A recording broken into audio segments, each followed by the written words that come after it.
memang lebih menyenangkan ketika kita berolahraga di komunitas gitu ya. Sekarang kan kita udah bisa lah ya, kita misalnya berolahraga dengan kelompok ataupun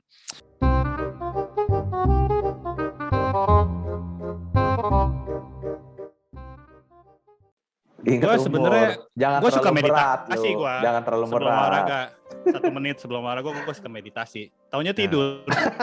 Itu mah Pemanasan ya harusnya ya.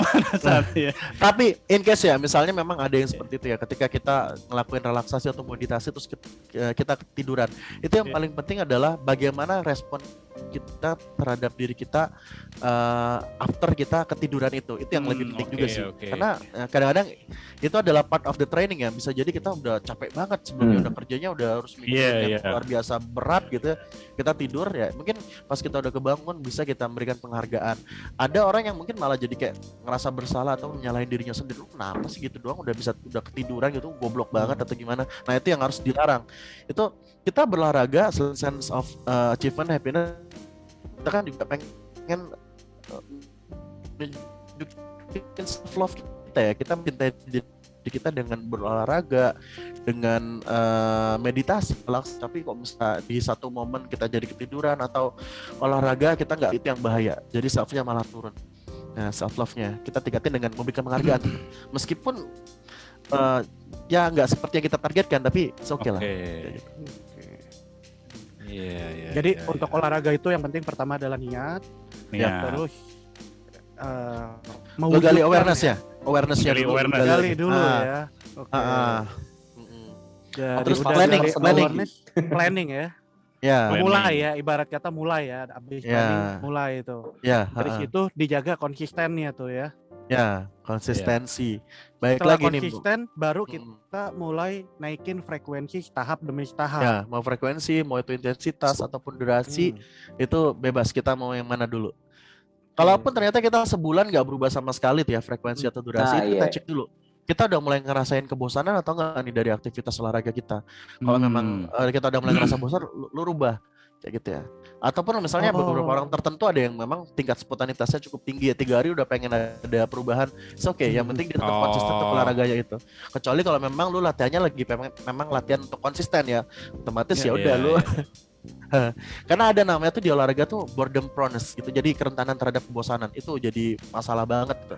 Kalau misalnya kita udah bosan tapi kita gas terus, tuh bisa bahaya tuh. Butuh mungkin sekali waktu kita apa tuh efeknya kalau digas terus kalau lagi dalam kebosanan? Cedera juga bisa kayak gitu. Terus motivasi kita untuk mengulanginya lagi akan turun lagi kayak gitu. Ini kita nih pengen sehat, pengen happy gitu ya. Tapi karena kita gas terus jadi malah ini gua ngelakuin kayak bumerang ya. Suatu hal yang malah gak menyenangkan malah gitu ya. Iya. Jadi beban ya, jadi beban gitu. Jadi beban, benar beban. Iya. Nah, jadinya malah bumerang. Gue juga ngalamin kayak gitu tuh. Nih gue curhat sedikit ya, buat yang gak tahu. Boleh lah. Gue kan hipertensi akut.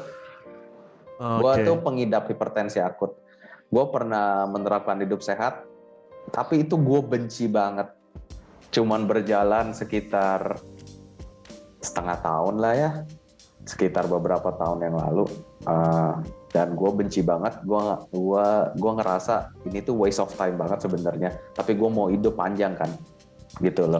Demi bisa ngelihat anak gue sekolah atau apa gitu kan ya kasarnya. Gue belum siap mau mati. Tapi gue benci banget. Terus begitu gue yang tadi lu bilang bro, gue udah nyampe peak boredomnya itu, boredom banget. Akhirnya gue stop. Nah itu kebablasan deh sampai sekarang. Nah itu gimana ya? Apa yang salah ya dari mindset gue ya gitu loh?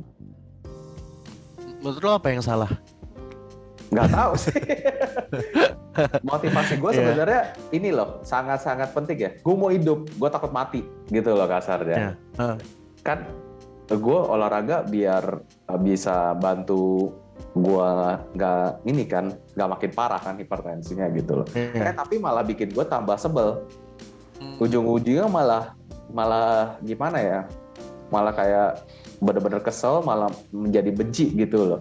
Gue mesti ngelakuin ini tiap hari. Akhirnya gue stop dan kebablasan lah sampai sekarang gitu. Apa harusnya gue kurangin waktu itu atau gimana? Bisa kurangin, bisa variasi kayak gitu, bisa itu variasinya tadi banyak ya berarti ya, entah itu jenis latihannya, entah itu tempat latihannya juga bisa kayak gitu ya. Entah itu memang rehat, tapi memang ya memang itu ujian ya ketika kita coba untuk rehat dari olahraga gitu. Bahkan atlet-atlet di level yang internasional pun sekali waktu ketika dia ngalamin boredom, bisa aja tuh malah pelatihnya bilang lu ya udah lu seminggu nggak usah ngomong sama sekali, nggak usah latihan yang terkait olahraga lu itu, udah biarin sampai lu bisa nemuin lagi happiness lu ketika lu ngelakuin olahraga kayak gitu bro. Sama cuman ya wajib lu harus balik lagi gitu ya. Lu butuh support system yang mungkin bisa bantu lu untuk ngingetin ya, ini adalah waktunya lu start ulang ya, restart lagi gitu. Oh iya benar. Takut dan di sisi lain kita ngomongin tentang ya lu bilang tentang motivasi lo, itu udah gigit banget sih harusnya ya. Dan ini secara spiritual memang ketika kita mengingat tentang kematian ini mungkin baik-baik ya, kita memang akan mungkin lebih anxious, lebih cemas gitu ya. Tapi di sisi lain kita akan lebih berusaha untuk gimana bikin hidup kita lebih bermakna. Ingat lagi aja tentang matinya itu. Kalau misalnya poin utama kalau mati itu secara spiritual bisa masuk ketika lo mengingat tentang kematian akan seperti apa. Tapi kalau misalnya berlebihan itu juga bahaya gitu ya. Tapi ya lu bisa bagilah porsinya seperti apa. Waduh, sorry nih gara-gara gue jadi agak dark ya kontennya ya. Enggak dong. Enggak dong. tapi kematian itu kan apa ya? Cycle itu part of life cycle. Dark truth gitu, dark truth ya yang memang kita perlu pegang. Kadang-kadang kita lupa, kayaknya kita siapa yang tahu ya hidup kita tinggal berapa lama lagi, tinggal kita nggak tahu masih bisa ngeliat matahari atau enggak. Tapi dengan demikian kita kan berusaha untuk bikin hidup kita tuh lebih bermakna gitu ya. Itu juga pendekatan stoicism gitu ya. Itu juga begitu ya. Kalau misalnya ini malam kita yang terakhir, lu mau ngapain nih? Ugly truth-nya seperti itulah, ugly truth-nya. Iya. Berarti untuk awal-awal juga kita sebenarnya harusnya mencari olahraga yang kita benar-benar sukai ya, bukan cuma sekedar ikut-ikutan atau ngetes dulu nih olahraganya gitu. Karena kayaknya kalau kita nggak suka sama tuh olahraga malah jadi terbebani juga ya untuk diri sendiri ya.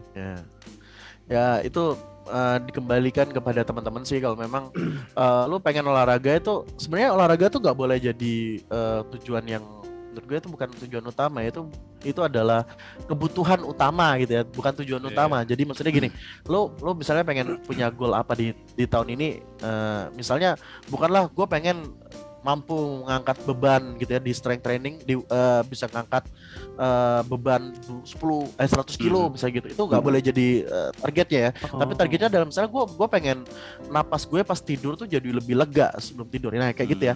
Dan in a way untuk achieve itu goals, lu butuh untuk latihan itu. Nah jadi kan itu kebutuhannya lagi. Atau misalnya di tadi bahasan Belial kan, misalnya lu butuhnya ketemu olahraga yang bikin lu happy ya. Jadi olahraga itu adalah si aksesoris yang lu butuhin ya, kebutuhan utamanya. Tapi yang paling utama adalah lu pengen achieve-nya apa. Kalau lu pengen belajar untuk nyobain hal-hal baru, maka ya lu cari olahraga yang belum pernah lu handle, meskipun belum tentu lu suka gitu ya. Tapi lu memang belajar untuk nyobain hal-hal baru gitu ya. Tapi kalau memang tujuan lu pengen bisa lebih menikmati hidup lu dengan detail-detail tertentu gitu ya, maka lu lakukan olahraga yang pas lu nyicipin sebelum-sebelumnya tuh udah bikin lu happy. Misalnya kayak mungkin lu suka futsal kan, kita dulu suka futsal bareng ya misalnya gitu ya. Nah hal seperti itu. Iya kan ya. Emang udah penting banget ya sebenarnya di kala pandemik udah mau kelar ya, semoga gitu. Gue berharap sih itu ya.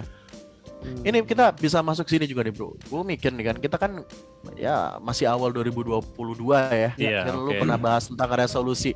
Ini kita bareng-bareng coba kita bikin mindsetnya kayak gini.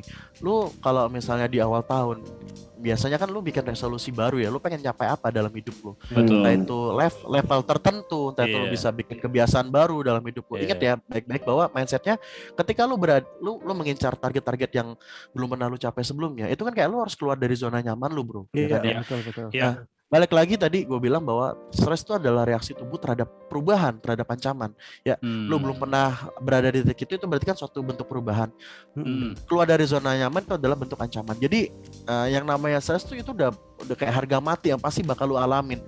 So dengan demikian itu udah jadi kebutuhan wajib banget buat lu improve ataupun upgrade kapasitas fisik lu dengan olahraga biar tubuh lu capable gitu ya. Lu pastikan tubuh lu bisa nopang lu menuju goal-goal yang udah lu punya gitu ya. Tapi namanya takdir balik kepada Tuhan ya. Tapi at least itu adalah cara lu untuk yang bisa kita upayakan. Nah, betul banget kok Dev.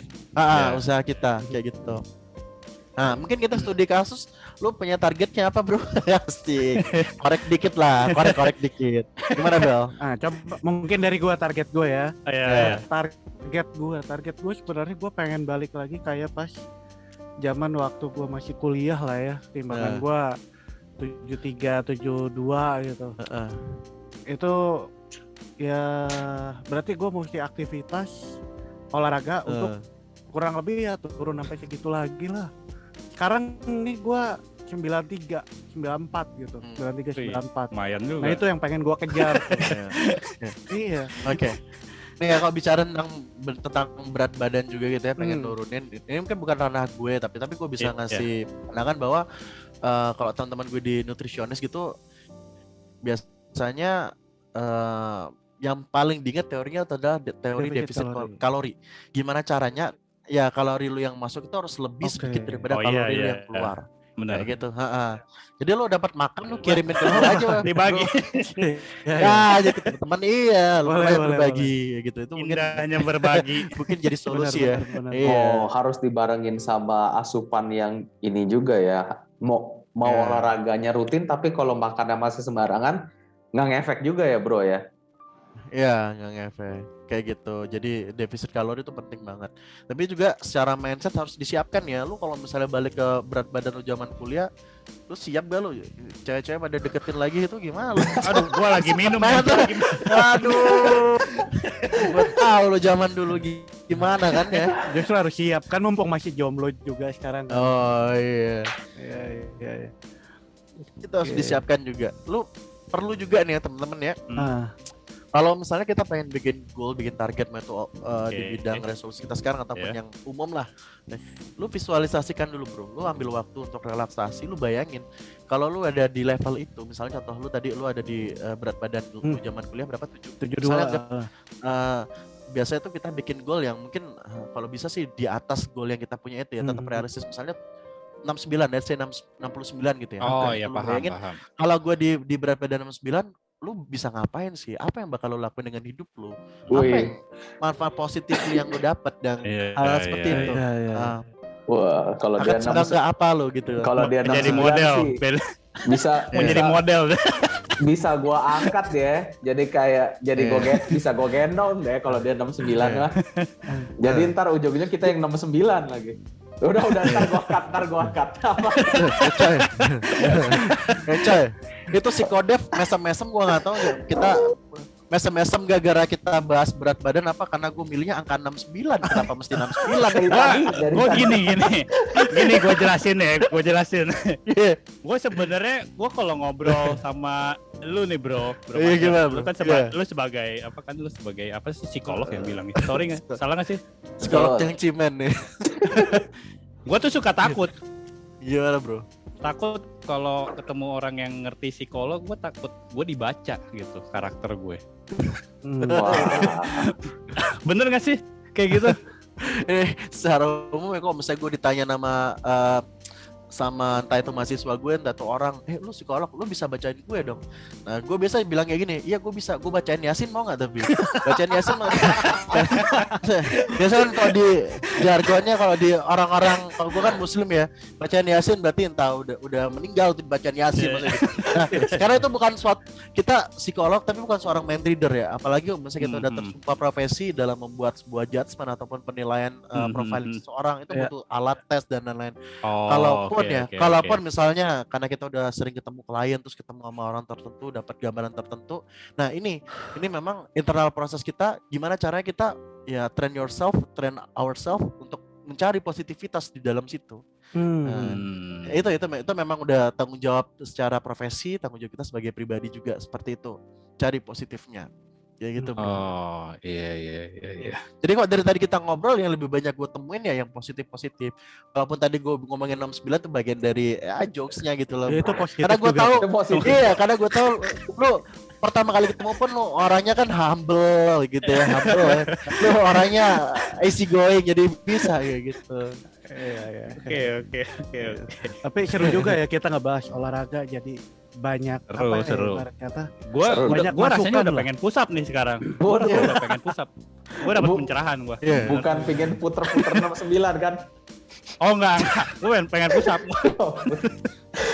gue malah jadi kepikiran sebuah olahraga baru yang belum pernah gue lakukan. Wih, apa itu, bro? Catur.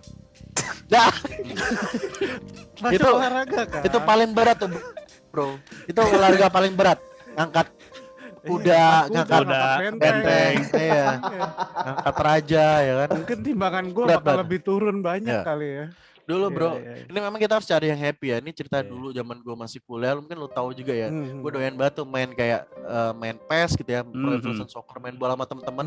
Itu benar-benar kalau misalnya kita kalah gitu ya, kita kasih hukumannya harus berhubungan dengan olahraga. Misalnya push up. Oh iya benar. Push up, ngeplank, atau kalau misalnya itu udah bosen itu namanya teknik martabak apa telur dadar, gue lupa ya. Maksudnya gini, ketika lo kalah misalnya selisih 3 gol gitu, lo harus guling 3 kali ke kanan. Enggak 3 kayak gitu. Nah, itu kalah buka baju gitu ya. Enggak sih. Buka baju. Kan yang berhubungan olahraga. Iya. Gue kan cuma bilang itu olahraga ya main bridge. Next time cari lawannya cewek kalau begitu. Next time kita bahas itu. Oke. Menstimulasi jantung juga sih gitu. Iya, gitu. Semuanya apapun terstimulasi kalau udah kayak gitu. Iya, benar. Iya. Nih gue diem aja deh. Kalau cowok-cowok tuh pada nongkrong ya, cowok-cowok pada nongkrong ngobrol gitu ya, itu biasanya ngalinya kedua hal. Satu, kalau misalnya lu doyan bola, ya beralihnya ke klub bola, bahas bola. Yang kedua ya bahas yang kayak barusan itu tadi. Emang itu udah nature-nya cowok, nggak apa-apa. Benar. Iya. Aduh. Oke deh, kita kayaknya seru banget obrolannya, tapi waktu kita sudah hampir selesai. Kira-kira apa yang mau di wrap up nggak, Bro Mazda? Oke. Ya lu aja lah yang wrap up-nya. Bukan pesan tapi ya sebelum terakhir buat pendengar kita. Oh iya. Oke, kalau dari gue sendiri ini berhubungan sama olahraga, bro. Jadi kan olahraga itu sebagai kebutuhan lu. Ya, lu tadi gue sudah sempat bilang, apapun resolusi yang lu punya, apapun target yang lu pengen lu capai di tahun ini, make sure bahwa tubuh lu siap, tubuh lu kuat untuk menopang lu mencapai target itu. Gimana caranya? Lu olahraga. Mulai dari yang paling ringan, tapi terjadwal, konsisten. Lu bisa dapetin self achievement, self happiness, self love lu lakuin itu. Goal lu tercapai, tubuh lu juga sehat. Mungkin bonusnya bisa kayak turun berat badan yang seperti dipengen sama Willy tadi ya. Balik ke zaman profesional. Itu dia. Oke. Ya, intinya sebelum ditutup, jadi teman-teman yang buat dengerin ini benar-benar kita thank you banget untuk Bro Mazda mau kasih konsultasi gratis yang benar-benar bermanfaat. Buat kita semua loh, ini benar-benar oke banget pengetahuannya buat kita semua. Ya tolong ditonton ulang supaya masuk ke otak. Dan Bro Mazda ini juga punya channel loh. Nanti check out channelnya Bro Mazda ya. Nanti ada di deskripsi kita. Nanti cek aja channel YouTube-nya Bro Mazda ini. Iya. Oke lah. Sekian dari kita Lokokas. Sampai jumpa. Sampai ketemu di video selanjutnya ya guys. Oke. Thank you. Bye-bye. Thank you. Bye.